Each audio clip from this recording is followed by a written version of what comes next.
maybe tell us a couple of anecdotes, if you would, about who might have been some of the most interesting interviews that you've conducted. So yeah, it's a bit like picking between your favorite children. You know, what I would say is, first thing I would just say about the book is we tried to make it as accessible as possible. HarperCollins did not want a book that was a sort of a book that you and I, Bill, would read. They wanted a book that maybe someone who was like our equivalent person in healthcare would be wandering through an airport. If you remember the days when we used to wander through airports, or browsing something online and would be like, oh yeah, I haven't, you know, written a check in 10 years. I would like to find out about that, right? So we made it very visual. We have this beautiful illustrated timeline of the history. And so the reason I raise this is when we talk about the individuals, you know, we also collaborated with an incredible illustrator to, you know, try and bring the personalities to life and build backgrounds that were kind of reflective of the area of the world that they were trying to disrupt.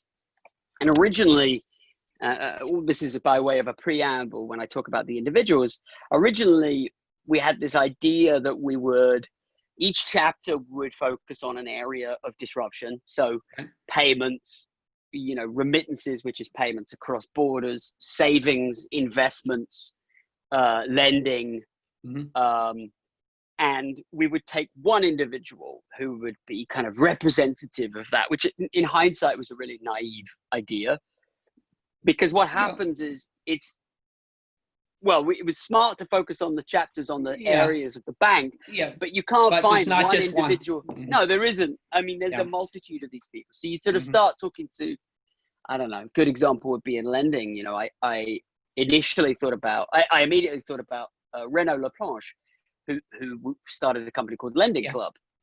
And he kind of famous guy. He's become a good friend of mine since we collaborated on the book. He, you know, dramatically gets fired from his own company, Steve Jobs style. One weekend, Larry Summons and John Mack like summon him to the office on the weekend and fire him as CEO. So, you know, I was like, wow, that's a good, every one of these I wanted to be a story that could be a movie, you know. And so I thought, good, well, we're done on lending. And then he or someone else said, you know, but what are you doing about, you can't just talk about peer-to-peer lending. What are you doing about small business lending? You need to go and talk to Catherine Petralia over at Cabbage about how, you know, technology companies like OnDeck and Cabbage have completely transformed the small business lending space. And so you'd be like, oh gosh. And so that's how each chapter sort of just metamorphized and just grew and grew and grew. And now each chapter probably has sort of 4 or 5 key individuals and then a couple of sidebar players or personalities in it. I think I'm sure it was difficult for you to even cut it at that. I mean, there must have been a point where you just had to say like, all right, I've just got to keep it with who I've got right now, because the story is long and it's interwoven, I presume. But I think massively, and that's what I wanted was connected to between the chapters. So, you know, Renaud Laplanche starts Lending Club on the same day at the same conference that Ken Lin starts Credit Karma, and they're standing next to each other. And I wanted, you know, I wanted these connective points so you could start to see an industry in its nascency sort of come together. And yes, in terms of what we had to cut out, I did 150 interviews and there's probably 40 people profiled. So there's a lot of people on the cutting room floor. And in terms of what we didn't talk about, I mean, it's a double book extra worth of stuff we didn't cover. Real estate is the world's largest asset class. And it has some incredible things going on with real estate technology, how you find a home and mortgage a home and, you know, buy a home with a single click and all of that. Didn't talk about real estate. Commercial fintech, that is to say, how something like Square has turned anyone with an iPhone into a small business. We didn't talk about Square. We couldn't. We just didn't talk. We didn't have the time. So there's an entire, you know, there's a whole book's worth of stuff we couldn't get to. Well, that could be your second book then, perhaps. But it could be. Now listen, I want to ask you, I mean, obviously we've already chatted and smiled about the idea that the people that you've interviewed and focused on have been misfits. Is there any other common denominator that we'd be interested to know about that you found that these innovators, these hackers, share? Yeah. Well, for a start, they look more like the people that they serve. So yeah, women, people of color, and I was yeah, very thoughtful about making sure that this sort of demonstrated that, I'm proud of the number of women that we have in the book, whether it's innovators like Catherine Petralia or Blythe Masters, or even people from within the financial services like Margaret Keane at Synchrony, who are kind of yeah. trying to innovate from within, or people of color like Ishmael from Marcus Bank, or Ishmael Ahmed Mm-hmm. from World Remit. There is a democratization that's happening inside financial services, and the people that are leading the fintech revolution don't look like your grandparents' bankers. Yeah. Mm-hmm. Stale male pale, if that makes sense. People that look Yeah. like me. And that's great. So that's one definite common denominator. Well, They're looking more like the people that they represent. But what also, about education level? In other words, are these book smart people who really understand from a intellectual point of view, or are these more people, I'll say everyday people who've determined a need and sort of went for it? yeah, they're more the latter. There's Yeah. one exception is Goldman Sachs and Marcus, and Yeah. Marcus is an organization that was written on a whiteboard. Yeah. And if you read that, yeah. if you read that chapter, Marcus is, and it's Goldman, so it's kind of like I the know. exception that proves Yeah. the norm, Yep. right? So Mm-hmm. that is the one that's quite sort of sanitized. And when they built that, it could have been medtech, it could have been healthcare, it could have been biotech, it could have been going to the moon. They literally did their Goldman, McKinsey style SWOT analysis, and they were like, we assess that, mass market financial services is the way to go. That is not the way that the vast majority of these innovators built. They were tinkerers, they were experimenters, they were seeing an opportunity, or they were driven, as you said, by a guiding, principle, belief, things like, well, this should work better for regular people.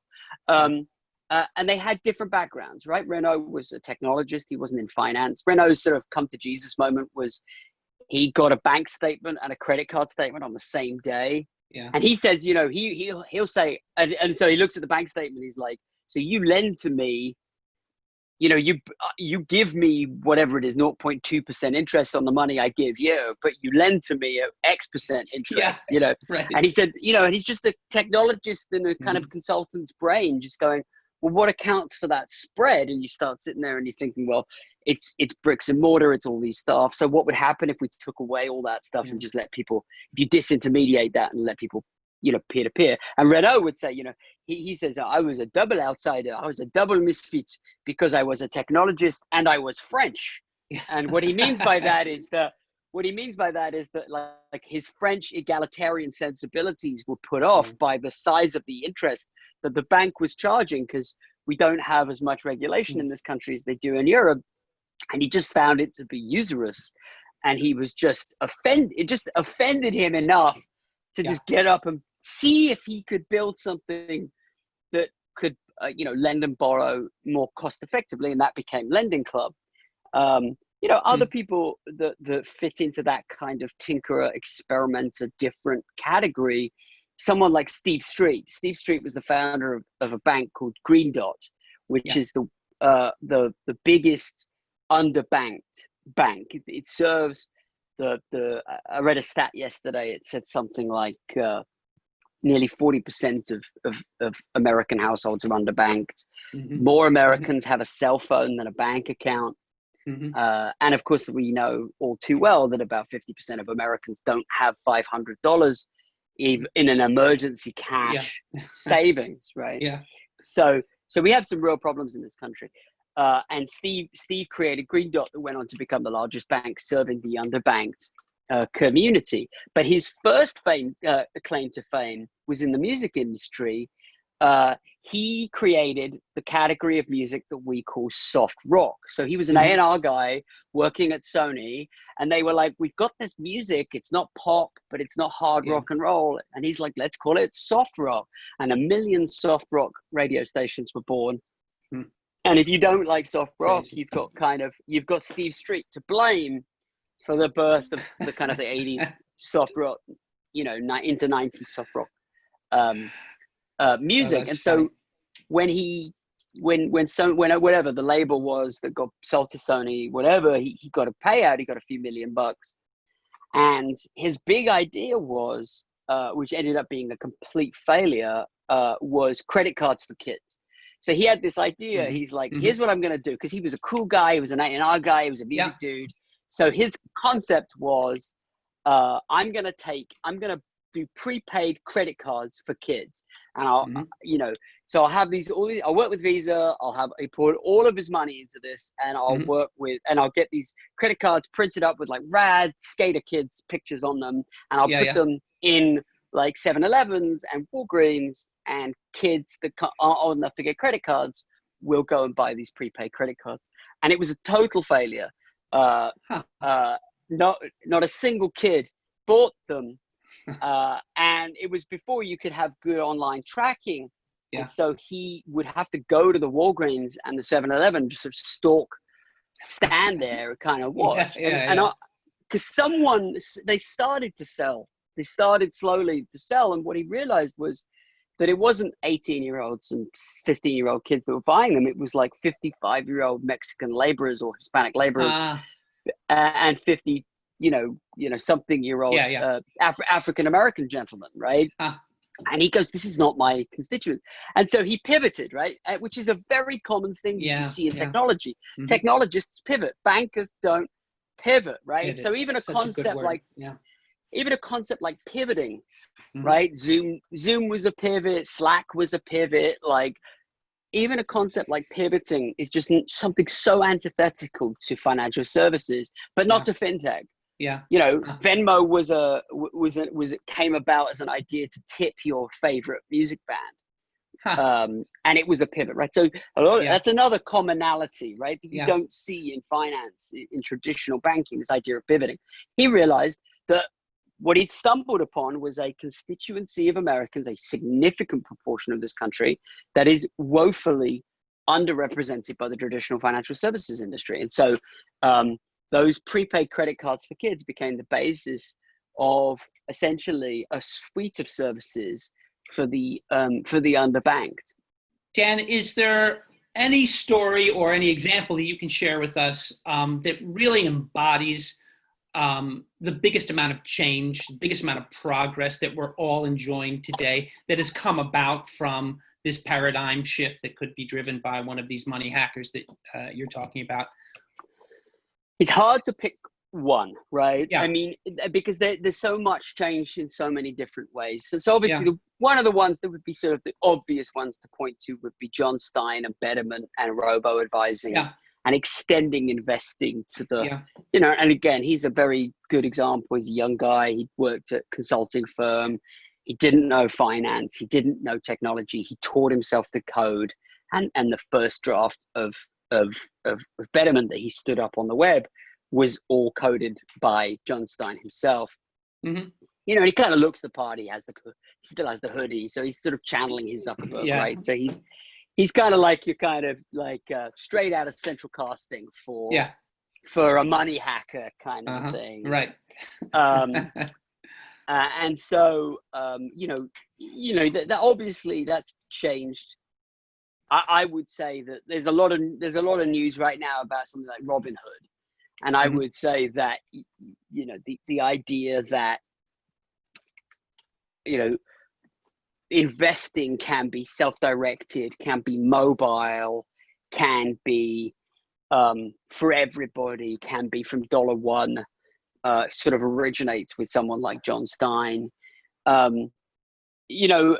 An area that I would say actually is probably even more dramatic, although no one would realize it, is the Ishmael Ahmed story in Remittances, because, and I'll use this as my sort of, I'll tell you the story of Ishmael, because it's just one of those ones that's just made for a movie. So Ishmael Ahmed grows up. He's a genius. He gets a scholarship to the London School, the University of London originally, and but he's a poor kid in Somalia, and he gets caught up in the Somali civil war in 1986, and the hometown Hargeisa is being bombed to smithereens by the dictator that is trying to hold on to power in the country. He narrowly escapes with his life in the bed of a wheelbed of a truck, makes his way to Addis Ababa, where his brother, who also survived, sent him some money via Western Union. And that was his first experience with what we call remittances, which is money being sent across borders. A lot of Americans don't know this concept because we're a very big country. And, you know, the greenback is accepted in the American Virgin Islands and Alaska and Hawaii, you know, but there's a lot of people that work in this country who are immigrants, like I was, for whom remittances, sending and receiving money across borders, is like a huge deal. And so that was his first experience of that. He finally makes his way to the University of London. He works 2 jobs to send money back home. And to do that, he has to trek to the Western Union office, and they take a huge chunk of his pay cut every single time. And it was at that time that he decided he's going to dedicate his life to this idea of remittances and improving the world of remittances. And the sort of the long story short is that he ends up becoming the head of the remittance program for the United Nations. He uncovers this huge financial scandal, becomes a whistleblower, gets fired, gets blackballed from the industry, sues the United Nations in the international courts, wins his case, gets a payout, and then uses that money to start this platform called World Remit, which is dramatically lowering the price of remittances across borders. The reason I raised these are the misfits. Go ahead. No, I'm sorry. I mean, I was going to say, these are the misfits that you're talking about. I mean, he literally blackballed. Yeah, absolutely. Yeah, you don't fit in, you don't belong, you're not conforming, you've got sharp elbows, you're not from around here, you're a different color, you're a different gender. And it's like Jobs, it's like Steve Jobs said, only the crazy ones change the world, right? And that's what and the reason I flag remittances is because it was actually one of my favorite chapters to write about, because the history of Western Union is fascinating, right? It's a very rich story, and it goes back 150 years, and it's a story of the Old West, and it's a story of the stagecoaches, and there's anecdotes in the book where President Lincoln is telling the head of Western Union not to put up telegraph poles because the Native Americans will chop them down. So it hasn't changed. When you talk about what's brought the most amount of change, the reason I focus on remittances, although most people listening to this probably won't experience it, is it's hard to underestimate how little had changed in 150 years in terms of the way that there were agents who sat and they had the equivalent of a telegraph, and you would just you would tell them that the money's there, and then they would pay out. And that system was so archaic and had not changed in so long that a lot of the work that's being done in remittances, and World Remit is not the only one. There's Remitly, there's some others that I'm blanking on right now that'll come to me, but remittances is an area that I think is ripe for a lot of disruption. Dan, let me ask you to shift gears a little bit right now. This is fascinating. All been absolutely fascinating. Good background to where we're going to go right now with this conversation, if you will. I want to talk a little bit about the present, meaning where we are right now, given this global pandemic that we're still in the midst of. And I also want to apply what's happening right now to maybe some of your thoughts for the future as well. If I may, you've probably already heard this little sound bite that the Chinese word for crisis is made up of two symbols, and one means danger, and the other means opportunity. And if I'm not mistaken, a lot of the stories and the anecdotes that you're sharing with us right now, you've mentioned to me in the past, have been born by some of the crisis that perhaps took place in the 2008 crisis, and perhaps before, perhaps a little bit after that.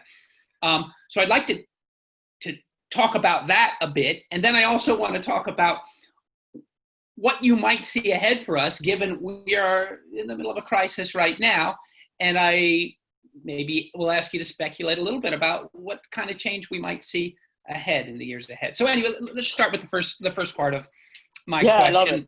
I love it. Yeah, the book begins in 2008. So when, Renaud Laplanche and Ken Lin are standing next to each other, one goes on to found Lending Club, the other goes on to found Credit Karma, which he just sold for $5+ billion, which, is a good markup. It's 2008, right? And so why is 2008 such a critical year for 2007, 2008, 2009? Why is that such a critical period of time in the history of financial technology and transforming the way that we interact with our money and banks? The reason is because it's a story of two perspectives, of two times, two coasts. That's why the book opens with two quotes. One says, one is from George W. Bush, and it says, if the money isn't loosened up, this sucker, meaning the economy, is going to go down. And then 2 months later, the famous quote by Steve Jobs, "There's an app for that." And so, 2008, when I think about 2008, I remember standing outside the Lehman Brothers building and watching people exit with stuff in boxes, right? 2008, for many of us, most of us on this call, will forever be sort of memorialized as the financial crisis. But it was also, there's another group of people who aren't like us, who were seeing something very, very different in 2008. 2008 was the launch of the iPhone, the launch of the App Store on the iPhone. Perhaps more importantly than the iPhone is the launch of this App Store, an ecosystem on which people could develop. The internet in everybody's pocket, the functioning internet in everybody's pocket. Facebook hits 100 million users. And you start to see companies like Google and Amazon just returning huge gobs of money, and the promise of Web 1.0. If you remember the promise, we're both old enough to remember the dot-com boom. It's not that it was wrong, it was just too early, right? Essentially, they said, one day we're going to sell things basically for free, but we're going to do it at such enormous scale that we can't now. And that died a death with pets.com and the bubble bursting. But by 2008, there were companies like Amazon and Google that had actually started to realize the vision. And just became money printing machines. You look at what are the $1 trillion companies today? Google, Amazon, Facebook, right? This code of the FANGs essentially are these companies. And most of them are achieving, very low margin, just enormous scale, right? Right. And so, what are the lessons that the banks learned in 2008, and what are the lessons that the technologists learned in 2008? And then you'll find that they're the opposite lessons, right? They're the opposite lessons. There's a great story, and it may be apocryphal, but there's a great story from England in the turn of the 20th century, end of the 19th century. Two shoe salesmen get sent to Africa from Manchester, and one telegrams back, "Situation hopeless." They're being sent out there to assess whether they can open up a market for their shoes, for the shoe factory. One telegrams back, "Situation hopeless. They don't wear shoes here." And the other one telegrams back, "Fantastic opportunity. They don't have any shoes yet." And 2008 is a bit like that. It's the same situation with two very different perspectives. From the point of view of the banks, if you had asked the bank in 2006, 2007, say, point me in the direction of your innovation, they would have pointed you at their capital markets business. They would have said, look at the technologies that we have, creating all these incredible algorithms. Look at this algorithmic trading that we're building. Look at these innovative asset constructions that we've built, like credit default swaps that defray and extend risk. Look how innovative we're being. They'd have walked you straight past their commercial banking, straight past their retail banking. None of that would have been where the innovation was. So they thought they were being very clever and very innovative in the lead up to 2008. And part of the reason that they were innovating in that way was because there was another mandate that came from the end of the 90s from the Clinton administration, which was extend credit further down the market.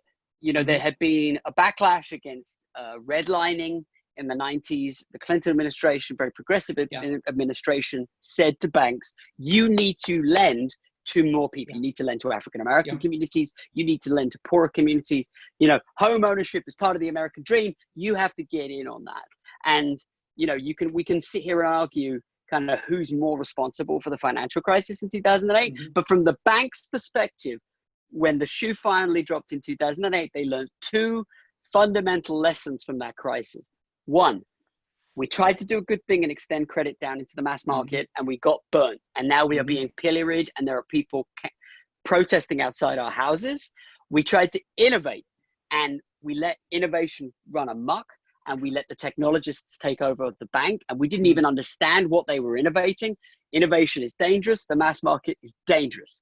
So let's back the hell away from it. That's what they took away. The technologists, when Facebook just hit 100 million users, Google's making money hand over fist. There's a mobile device that's going to put the real internet in everybody's pocket, and there's a new ecosystem on which to innovate called the App Store. And by the way, the App Store is about doing one thing really, really well. So we're going to see a massive unbundling of industries. Healthcare. Who are the greatest bundlers in the world? Banks. They shove everything. Your home loan, your car loan, your home equity credit, your checking account, your savings account, your investments. They stick it all into one branch. So the technologists took something completely different away from the crisis of 2008 that the banks took. They literally derived the opposite conclusions. And of course, one turned out to be the right bet. And what did the technologists see? I mean, they saw opportunity, but what was the big light that came on for them from the crisis? I see. Well, I think that it works slightly differently. I think that the precipitating thing about crises, and this will be a good segue to talking about where we are today, is that you always see crises precipitate several things. One is they drive massive behavior change. So if you think about a platform that we're using right now, like Zoom went into 2020 with 10 million users, which is a great number of users. By April, they were at 200 million users. I don't know where they are by June, right? But it's certainly upwards of 200 million users. So you have this 20-fold adoption of technology in a way that, right? So it just upends our assumptions, and it changes dramatically behavior. The other thing that it does, I think, is it precipitates innovation and innovators for another reason. If you look at John Stein was a well-paid consultant at McKinsey. You know, just think back to 6 months ago, end of 2019. If you were a well-paid consultant at McKinsey and you maybe had an idea for a fintech app or any kind of technology, like it would be you've got a massive amount of opportunity cost, right? You've got to leave a lot of money on the table to go and pursue that vision. If you do, you have to try and convince 3 or 4 of your friends to come and do that with you, to leave their very well-paying jobs. And everything, when you start to do it, is very expensive. Technology, labor, real estate costs, everything is very, very expensive. Flash forward to today in 2020, and those people are probably unemployed anyway. Okay, they may be out of a job. Now, you don't need to know that your idea is going to definitively be the next Facebook. It just might be the next Facebook or the next Lending Club or the next Credit Karma, because you're sitting listen, hey, you know, Bill, you're out of work. I'm out of work. We're sitting in this garage anyway. And by the way, everything just got a lot cheaper. Right. So providing you can get hold of some capital, and that is a big if, but let's just assume for a second that you do know how to get hold of a little bit of capital. It just became 10 times easier to start something. And that's actually, I mean, this isn't just a fintech point. A lot of innovation you see being born in the middle of a crisis. Bloomberg starts in 1982 because there's a recession. Michael Bloomberg gets laid off from Solomon Brothers and starts Bloomberg. Same thing kind of happened with Microsoft and Apple. That's being created in the depth of a recession. So recessionary environments and financial crises tend to precipitate innovators, and then the innovation follows them. Yeah, it's interesting. You're right. I mean, in part, you need the time. The innovator needs time to execute that idea that he or she has been thinking about for a long time. The other thing is that there's also something to be said about having nothing left to lose or nothing else to lose, right? Like if I'm just pulling in the money and sitting at a job that doesn't require my innovation, classic game theory. You're going to take the safe route. The haves and the have-nots behave very differently in a crisis. So the haves, let's say the banks in 2008, you go protect, preserve everything we've got. So it's cut. It's don't invest. It's batten down the hatches. The have-nots have nothing but upside, like you just said. Everything's much cheaper than it was. Yeah. Right. Labor is much cheaper. Half your workforce is unemployed too, so they can come and work for you for half the price, or for free, or for points, or for equity. That's the story of John Stein. Like, basically, they ran out of money in 2009, and he had that classic sort of fintech founder or tech founder conversation with his staff, where he's like, "Will you please keep working?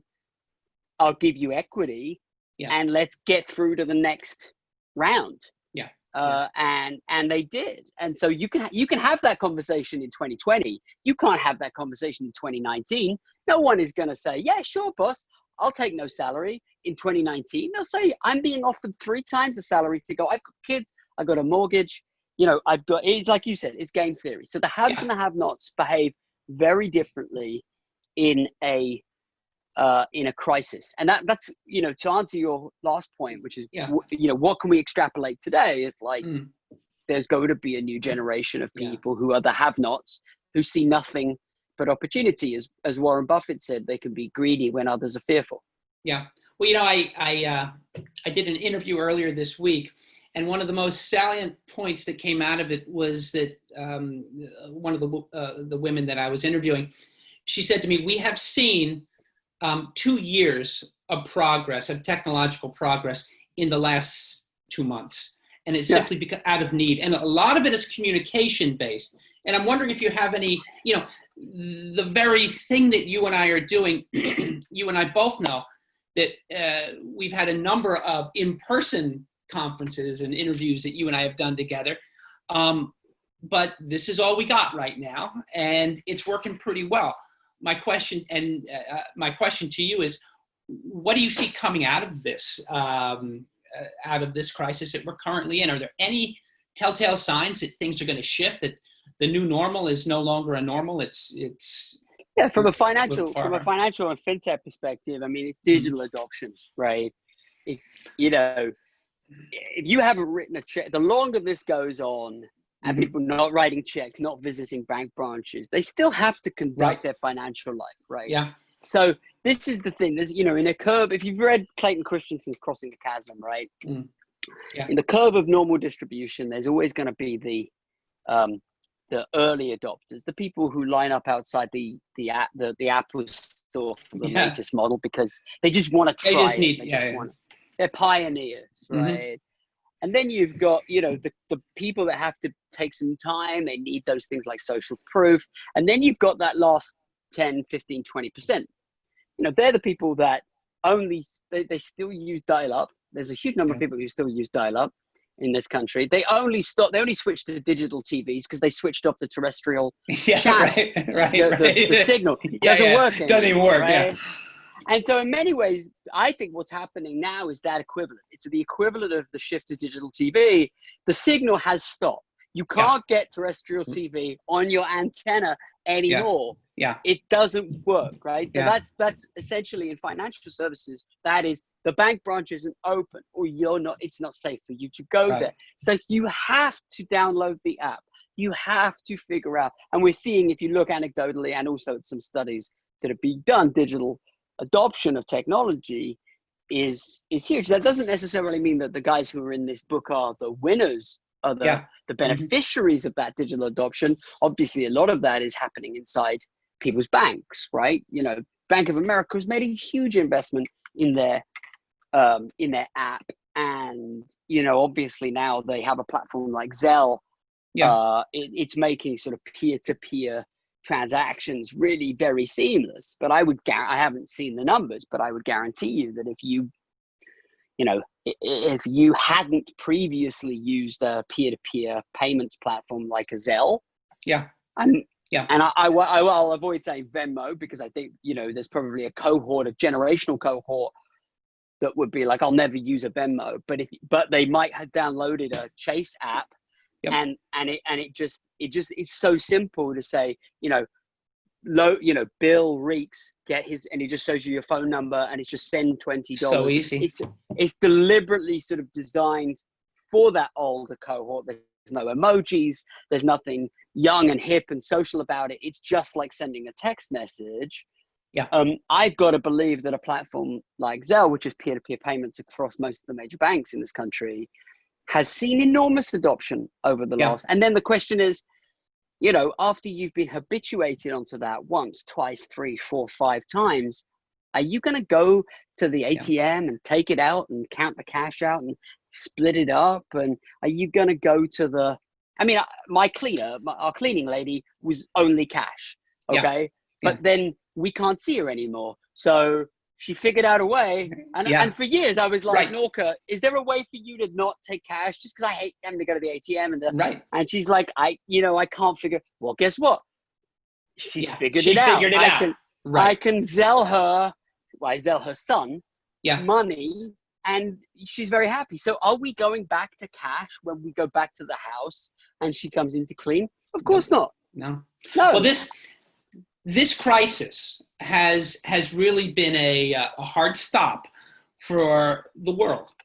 And I'm agreeing entirely with what you're saying. And with the person who I interviewed earlier this week, that there is no normal to return to. There is no old way of doing things. I'm thinking of, for example, in the way that financial advisors today, as opposed to 3 months ago, today are talking with their customers.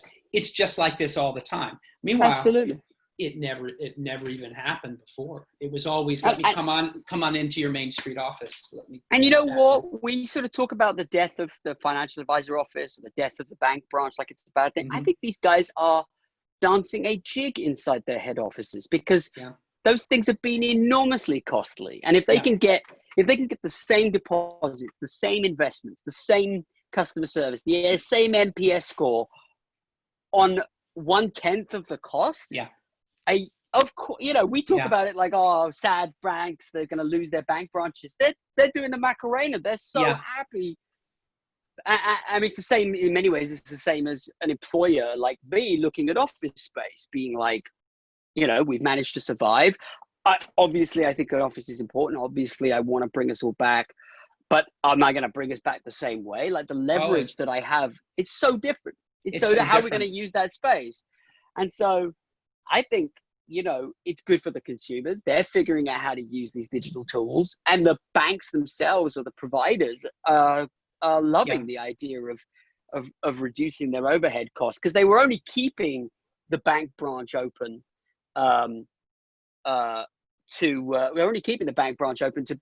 because Granny needed a place to go to the bank branch because she'd been doing it for 70 years. Well, now Granny is using Zelle.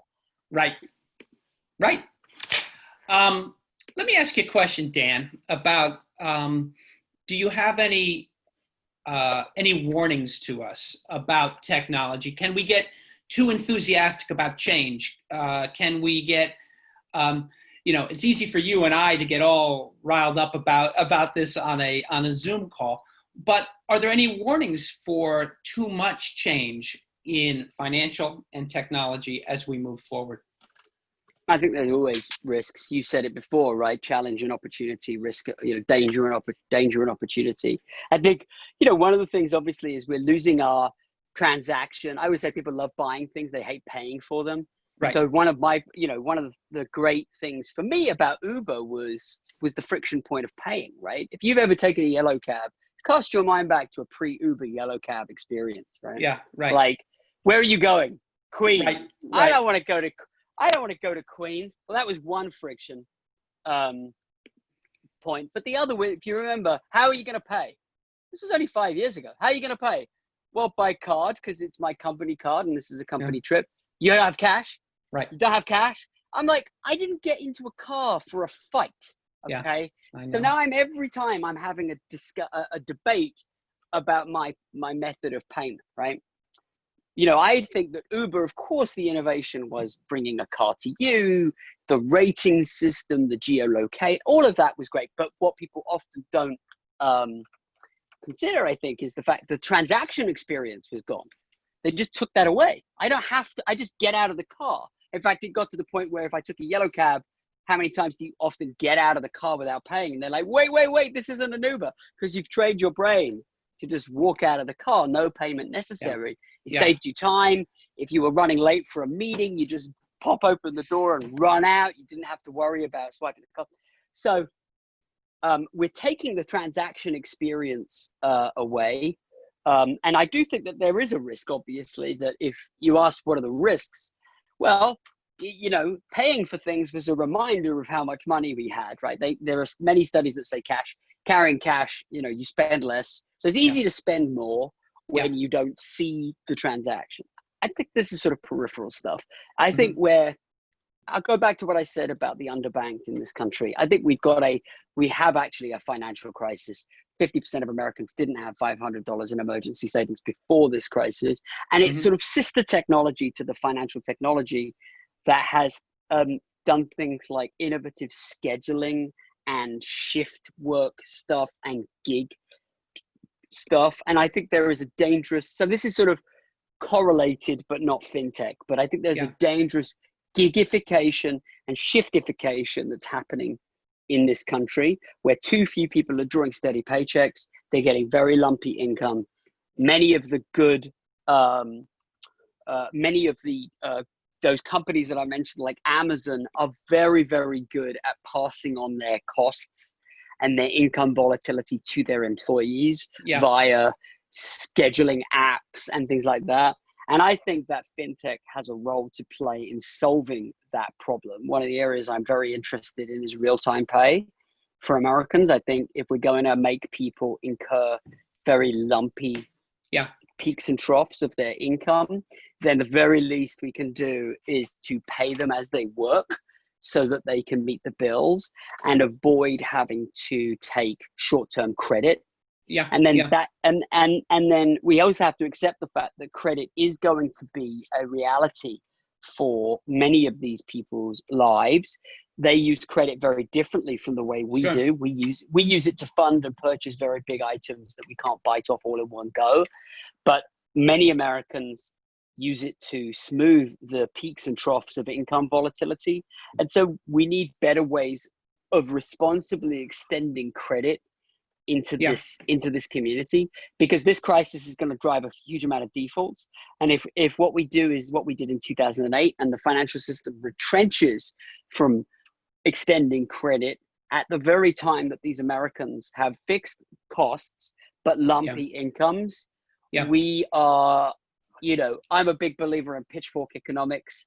We're going to have an eat the rich moment if we don't address that. And so I think fintech, I was very briefly the fintech liaison for the Michael Bloomberg presidential campaign.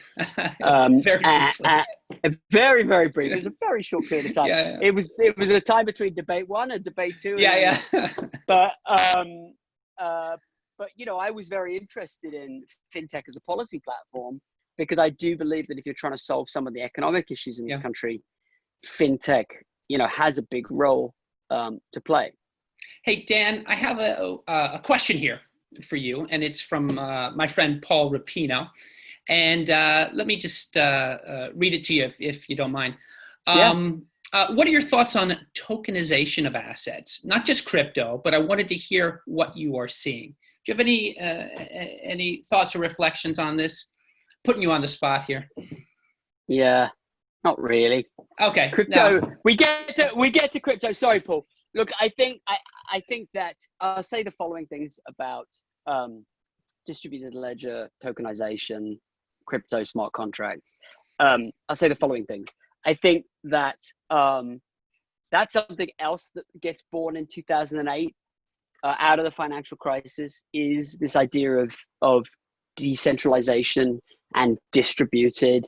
And I think it's ironic that the biggest adopters of DLT technology or its associated technologies have been the very people that it was designed to disintermediate, so exchanges and people like the DCC, and now you have a lot of central banks looking at CBDC, central bank digital currency. So I think it's been interesting, and we do talk about that in the Blythe Masters chapter, how it has been adopted by the people that it was designed to disintermediate.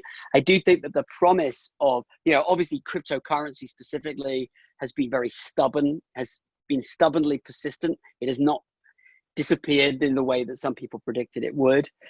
In fact, it's gone from strength to strength. One of our biggest clients is DCG, Digital Currency Group, and Grayscale, their digital asset manager. And what I would just say is that I think that whole coterie of area reminds me very much of the internet in the late 90s, which is to say, I think it has enormous potential. I think we are just the very, very beginning of what's possible there.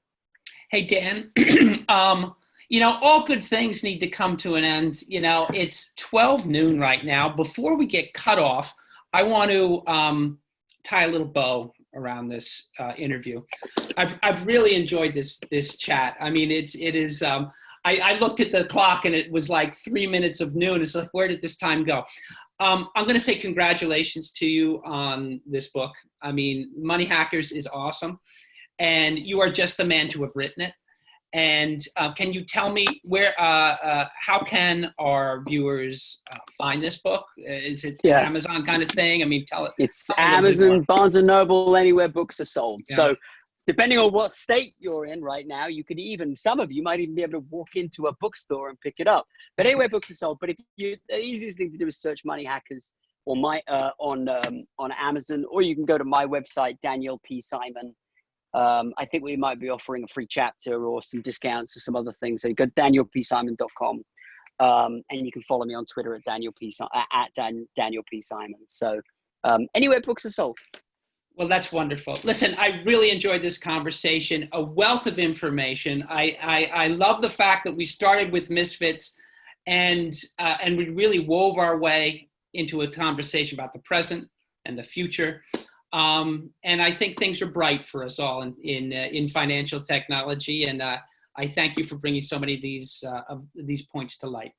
Well, thank you for being such a lovely interviewer, and I hope everyone is staying safe. I know these are strange times, but I hope everyone out there is doing well and staying safe. And like you said, I think there's a lot more to be seen coming out of this industry over the next few years. Yeah, indeed, I fully agree. Dan, thank you very much. I look forward to the next time we see each other. It might be like this. Let's hope it's in person. Me too. All right. Take care. Thank you. Thank you very much. Yeah. Bye-bye.